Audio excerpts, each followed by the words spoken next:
बिस्मिल्लाहिर्रहमानिर्रहीम। अस्सलाम वालेकुम नाज़रीन, आप यूट्यूब चैनल देख रहे हैं, मैं इमरान खान। बाद औक़ात अच्छी खबरें आती हैं और पाकिस्तान के हवाले से अच्छी खबर आती है तो हमें बहुत अच्छा लगता है और मैं फिर आप सबके साथ शेयर करता हूँ। ये वर्ल्ड इकनॉमिक फोरम ने एक रिपोर्ट जारी की है पाकिस्तान के बारे में। ये प्राइम मिनिस्टर ऑफ पाकिस्तान ने भी इसको ट्वीट किया और इसके ऊपर सब खुश हैं। ये रिपोर्ट एक्चुअली क्या क्या रही है और इसके अंदर क्या है, आसान लफ्ज़ों में आपको बताते हैं कि पाकिस्तान ने क्या अचीव किया है। और इमरान खान साहब का क्योंकि ये सब्जेक्ट है और मुझे ज़ाती तौर पे, पाकिस्तानियों को ज़ाती तौर पे, और बेशुमार लोग इसके लिए काम करते हैं, जो लोग मुझे सुन रहे हैं वो सब भी कुदरत से, नेचर से प्यार करने वाले लोग हैं। तो इस हवाले से एक रिपोर्ट है जो वर्ल्ड इकनॉमिक फोरम ने पाकिस्तान के बारे में जारी की है। इससे पाकिस्तान को बहुत बड़े माली फ़ायदे होने वाले हैं आने वाले दिनों में। ना सिर्फ माली फ़ायदे होंगे बल्कि बहुत सारी नौकरियां भी पाकिस्तान में जनरेट होंगी, सिर्फ पाकिस्तान में नहीं, पूरी दुनिया में, और उनकी तादाद बहुत बड़ी है। मैं अभी सारी डिटेल आपके सामने रखता हूं। एक तारीफ की है पाकिस्तान की वर्ल्ड इकनॉमिक फोरम ने। इन्होंने एक डॉक्यूमेंट्री रिपोर्ट दी है और इसमें कुछ विजुअल्स और कुछ तस्वीर हैं और उनके ऊपर टेक्स्ट लिख के इन्होंने एक शॉर्ट स्टोरी बनाई है। इसमें 3 तरीकों का जिक्र किया गया है कि 3 ऐसे तरीके हैं जिनके ज़रिए से पाकिस्तान एक हरे भरे मुस्तकबिल की तरफ बढ़ रहा है और वो मुस्तकबिल तरक्की याफ्ता होगा। 3 ways Pakistan is building a green future. Number 1, Pakistan has pledged to source 60% of energy from renewable by 2030. Pakistan 2030 तक जो बिजली पैदा करता है पाकिस्तान, अपनी जो कैपेसिटी पाकिस्तान को चाहिए, हम बिजली पैदा करते हैं तेल से, हम बिजली पैदा करते हैं कोयले से, हम डीजल से, हम गैस से बिजली पैदा करते हैं, फिर कुछ बिजली हम हाइड्रल से पैदा करते हैं, यानी जो हमारे वाटर रिजर्व्स हैं उनसे बिजली पैदा करते हैं, कुछ थोड़ी बहुत कम हम सोलर से पैदा करते हैं, विंड से हम बहुत कम बिजली पैदा करते हैं।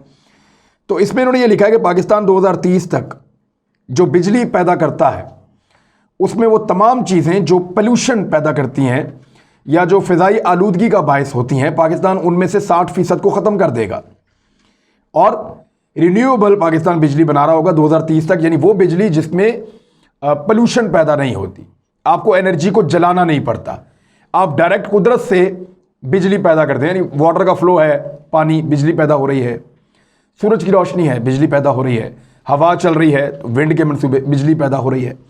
तो पाकिस्तान अपनी 60% बिजली को 2030 तक ले जाएगा इसमें, और ये एक बहुत बड़ी कामयाबी है।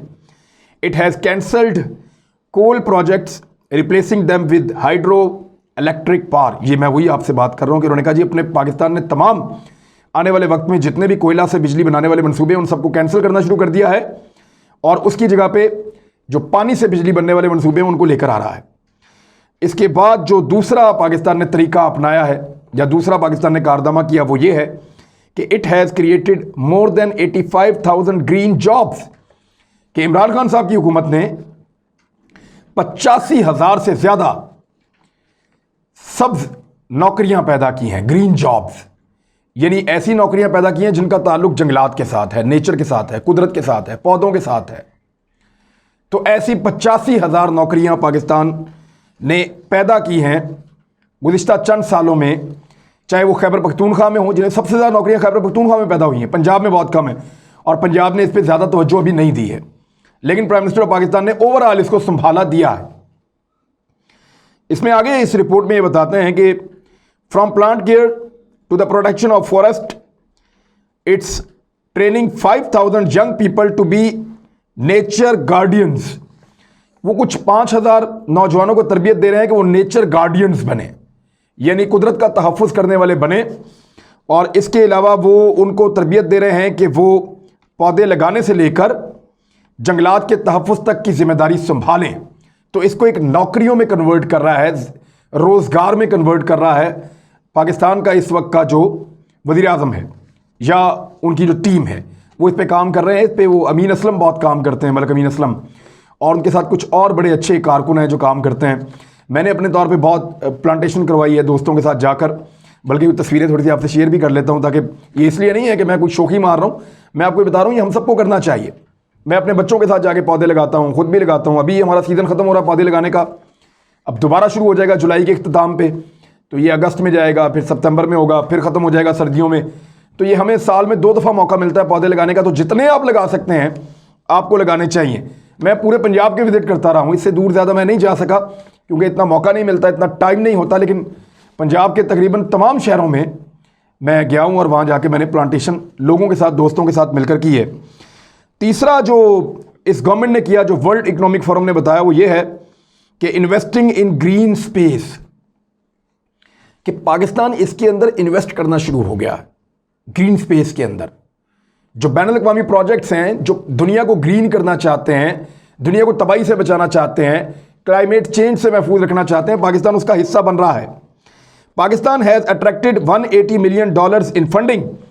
$180 मिलियन की फंडिंग पाकिस्तान ने इस हवाले से हासिल की है, दुनिया को अपनी कारकर्दगी बताकर, towards the creation of 15 new national parks. Pakistan 15 नए नेशनल पार्क्स बना रहा है जहां पे जंगलात होंगे, जंगली हयात होंगी और जंगली माहौल होगा। तो इस तरह पाकिस्तान 15 नेशनल पार्क्स के ऊपर काम कर रहा है, जो एक पाकिस्तान जैसे मुल्क के लिए बहुत बड़ी बात है। ये वर्ल्ड इकोनॉमिक फोरम की रिपोर्ट है। It's also launching $500 million green euro bonds. ये ग्रीन यूरो बॉन्ड्स बड़ी मजे की चीज़ है। ये 2007 में कुदरत को या कुदरती माहौल को ठीक करने के लिए, क्लाइमेट चेंज से बचने के लिए, जंगलात को और जंगली जानवरों को बचाने के लिए, जो इकोनॉमिस्ट हैं उन्होंने ये फैसला किया कि ये बड़ा ज़रूरी है, इसको मईशत के साथ जोड़ दिया जाए। तो उन्होंने ग्रीन यूरो बॉन्ड्स जारी किए थे और इससे इनकी वर्थ भी बढ़ती है और इनके होने से जो है वो एक वजह मिलती है कि इकोनॉमी के अंदर अब ये शामिल हो चुके हैं। तो लिहाजा पाकिस्तान एशिया का पहला मुल्क है जिसने ये इनिशिएटिव लिया है। ब्लूमबर्ग ने पाकिस्तान की बड़ी तारीफ की, पाकिस्तान की वर्ल्ड इकोनॉमिक फोरम ने बड़ी तारीफ की, दुनिया भर की जो एजेंसी इस पे काम करती हैं प्लांटेशन पे और ग्रीन प्रोजेक्ट्स के ऊपर, उन सब ने कहा कि प्राइम मिनिस्टर ऑफ पाकिस्तान का बड़ा दलेराना इकदाम है ये कि उन्होंने इतनी बड़ी अमाउंट के अंदर यहाँ पे लॉन्च किया है ग्रीन यूरो बॉन्ड्स को। और पाकिस्तान इनको कर रहा है हाइड्रो पावर मंसूबों के लिए, यानी पानी से बिजली बनाने वाले जो मंसूबे हैं पाकिस्तान उनके लिए इसको इस्तेमाल करेगा। और इसके अलावा जो है वो ग्रीन स्पेस के लिए भी पाकिस्तान पैसा खर्च कर रहा है और इस्तेमाल कर रहा है। फिर ये रिपोर्ट कहती है कि जिस वक्त पूरी दुनिया को कोरोना तबाह कर रहा था और क्लाइमेट चेंज या माहौलियाती तब्दीली हमारी ज़िंदगियों को ख़तरे में डाल रही थी, कुदरत से इस मौका पर हमें दोबारा से देखना होगा कि कुदरत हमसे क्या डिमांड कर रही है अपने ताल्लुकात को लेकर। यानी नेचर के साथ, कुदरत के साथ जो हमारा एक रिश्ता है वो हमसे इस वक्त किन चीज़ों का तकाजा करता है, हमें इसके अंदर देखना होगा और इस बारे में सोचना होगा। दुनिया में इस वक्त 10 लाख के करीब जानवर और पौधे वो हमेशा के लिए ख़त्म होने जा रहे हैं, यानी उनकी ज़िंदगियां ख़तरे में हैं। 10 लाख के करीब जानवर और पौधे ऐसे हैं इस वक्त इस दुनिया में जो हमेशा के लिए इस दुनिया से मादूम हो सकते हैं, हमेशा के लिए इस दुनिया से ख़त्म हो सकते हैं। लिहाजा उनको बचाना होगा, ये इंसानों की जिम्मेदारी है।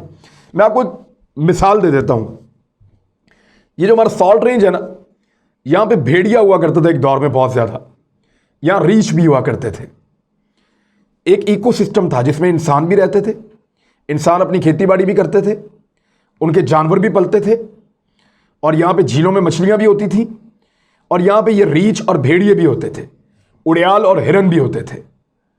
ये वाइल्ड बोर जिनको आप सुअर कहते हैं ये भी थे और बहुत सारे गीदड़, लूमड़ियाँ, ये पूरा का पूरा एक एरिया जो था वो जानवरों का एक रिच इकोसिस्टम था। यहाँ पे हुआ ये कि यहाँ पे जब इंसानों ने देखा कि उनकी कुछ बकरियों को मारा है भेड़िए ने, तो एक तो रीछों को, यहाँ पे रीछ जो थे बेयर्स, उनको बहुत बड़ी तादाद में पकड़ के स्मगल किया गया। रीछ खत्म हो गए यहाँ से। रीछ खत्म होने की वजह से कुछ जानवरों को बड़ी आज़ादी मिल गई और उनकी तादाद बढ़ गई। उनकी वजह से यहाँ का इकोसिस्टम बिगड़ गया।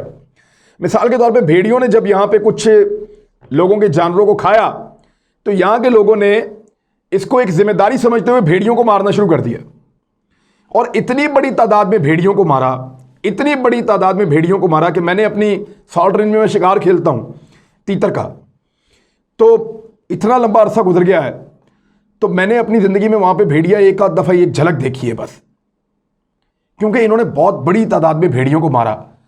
लेकिन मुझे हर दफ़ा जब भी मैं जाता हूँ मुझे वाइल्ड बोर्स बहुत नज़र आते हैं, यानी जंगली सूअर वो मुझे बहुत ज़्यादा नज़र आते हैं। वो लोगों की फसलों को तबाह कर रहे हैं, लोगों की इमलाक को तबाह कर रहे हैं। जितना नुकसान ये वाइल्ड बोर्स कर रहे हैं उससे आधे से आधा नुकसान भी नहीं कर रहा था भेड़िया। लेकिन यहां के किसान इस बात को जानते नहीं थे कि कुदरत ने जो भेड़िया दिया वो एक तोहफा है। वो भेड़िया इन वाइल्ड बोर्स की आबादी को कंट्रोल रखता था। इसी तरह ये सारे जानवर एक दूसरे को कंट्रोल करते हैं। जो जानवर बीमार और कमजोर होता है, दूसरा जानवर उसको मार के खा जाता है। इसलिए वो जानवर बीमारी दूसरे जानवरों के अंदर नहीं फैला सकता जो उसकी तरह के दूसरे जानवर हैं। यानी एक बीमार और कोई उसको बीमारी लगी हुई है हिरन, वो बाकी हिरनों के बीच में अगर घूमता फिर रहा है तो उनको बीमार कर देगा। लेकिन अगर कोई भेड़िया उसको खा जाएगा पकड़ के, तो वो बीमारी वहीं खत्म हो जाएगी। वो उसको खाएगा और खा के छोड़ देगा, वो वहां गिल सड़ के खत्म हो जाएगा और बाकी जो हिरन है वो सेहतमंद रहेंगे। लेकिन ये एक बीमार हिरन उनके बीच में घूमता रहेगा तो ज्यादा को बीमार कर देगा, 10 को बीमार कर देगा। तो इस तरह इकोसिस्टम तबाह हो जाता है। तो अब लोग वहां के भुगत रहे हैं, भेड़िए खत्म करने का उनको नुकसान हुआ है। और मुझे वहां के लोगों ने यह बताया कि साइंटिफिकली हमें ज्यादा बर्दाश्त करना पड़ रहा है, माली नुकसान ज्यादा हो रहा है। पर अभी कुछ जगहों पे कहते हैं कि गवर्नमेंट ने कोशिश की है कि रिजर्व किया जाए, बचाया जाए, जानवर प्रिजर्व किया जाए, तो जानवरों की तादाद ऐसा बढ़ रही है। अगर इंसान, इस रिपोर्ट में एक और चीज लिखी है, अगर इंसान इस बात को समझ जाए और अपनी इकोनॉमी का और आने वाले वक्त के जो मंसूबे हैं उनका रुख कुदरत की तरफ मोड़ें और बिजली बनाने से लेके बहुत सारी और चीजें कुदरत की तरफ मोड़ के कुदरत के फ्रेंडली चीजें करना शुरू हो जाएं, तो ना सिर्फ इंसानों की जिंदगियां बचेंगी, जानवरों की और पौधों की जिंदगियां बचेगी, बल्कि 395 मिलियन नौकरियां, यानी लगभग ये बनती हैं कुछ 40 करोड़ के करीब, दुनिया भर में 40 करोड़ के करीब इंसानों के लिए नौकरियां पैदा होंगी, नई नौकरियां जनरेट होंगी। और पाकिस्तान ने ऐसा करना शुरू कर दिया। इसकी मिसाल दी है वर्ल्ड इकोनॉमिक फोरम ने, जिसने लगभग 1 लाख से कुछ कम 85,000 90,000 नौकरियां पाकिस्तान ने जनरेट की हैं गुज़िश्ता चंद सालों में। लेकिन क्योंकि पाकिस्तान कमज़ोर और छोटा मुल्क है, अगर सारे इंसान मिलकर ये करें तो बहुत बड़े पैमाने पर जो इन्वायरमेंट फ्रेंडली यानी कुदरती माहौल को बेहतर भी किया जाएगा और इंसानों के लिए बहुत बड़े मौके भी पैदा होंगे और पैसा लोगों तक जाएगा भी। तो उसके बाद उन्होंने एक सवाल पूछा कि क्या आपका अपना मुल्क पाकिस्तान की तरह, ये पाकिस्तान जैसे कर रहा है, पाकिस्तान ने करना शुरू कर दिया है, क्या आपका मुल्क ग्रीन फ्यूचर की तरफ तरक्की कर रहा है? ये उनका एक सवाल है।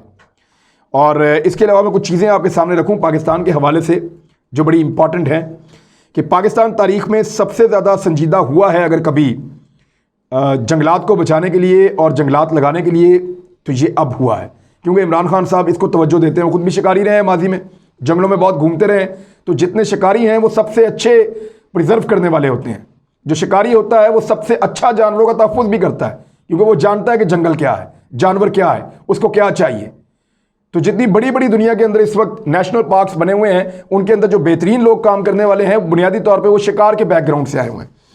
तो 2015 तक पाकिस्तान जंगलात की कटाई में दुनिया में नंबर 1 था। इतना जंगल हर साल काटा जाता था कि आधा इस्लामाबाद बनता है, 43,000 हेक्टर जंगल। फिर इमरान खान साहब ने खैबर पख्तूनख्वा में कई अफसरान को मुअत्तल किया, बहुत सारी कार्रवाइयाँ की, बहुत सारे मुकदमात हुए, बहुत सारे लोग गिरफ्तार हुए। 2014, 15, 16 में पाकिस्तान में ये तादाद कम होते होते कुछ 37,000 हेक्टर तक आ गई। पाकिस्तान ने काफ़ी कंट्रोल किया।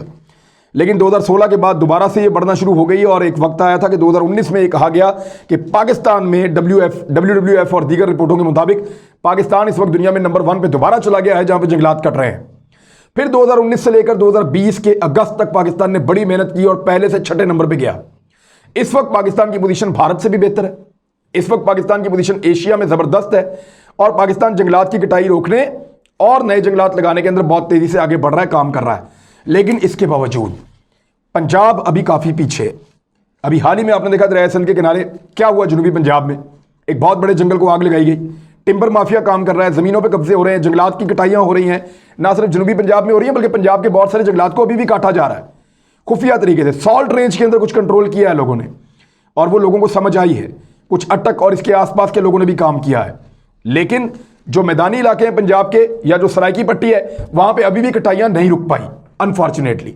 तो यहां बहुत ज्यादा काम करने की जरूरत है और अभी जबरदस्त शजरकारी करने की जरूरत है। हम अभी तो भारत से बेहतर है, लेकिन हमारे लिए करने के लिए बहुत कुछ है। भारत में बहुत जंगल है, परसेंटेज में देखें तो भारत का 20% से ज्यादा और पाकिस्तान का मेरे ख्याल में 1-1.5% थोड़ा सा जंगल है, तो बहुत कम है। मैं एग्जैक्ट फिगर आपके साथ शेयर करूंगा क्योंकि मैं इस पर काम करता रहा हूं, मेरे पास सारा डाटा पड़ा हुआ है। मैं आपको दिखाऊंगा किसी दिन कि हम कहां खड़े हैं जंगलात में। लेकिन ये पाकिस्तान के लिए अच्छी खबर है। आलमी इदारे पाकिस्तान की गवर्नमेंट की तारीफ़ें भी कर रहे हैं। अच्छी बात है, जहां आप अच्छा काम करें उसको अप्रिशिएट करना चाहिए। तो प्राइम मिनिस्टर ऑफ पाकिस्तान मुबारकबाद के मुस्तहिक हैं इस काम के लिए, और इस काम को लेकिन अभी बहुत तेज़ करना होगा, अभी ब्रेकें लगाने की गुंजाइश नहीं है। अपना ख्याल रखिएगा, अपने इस चैनल का भी। अल्लाह हाफिज़।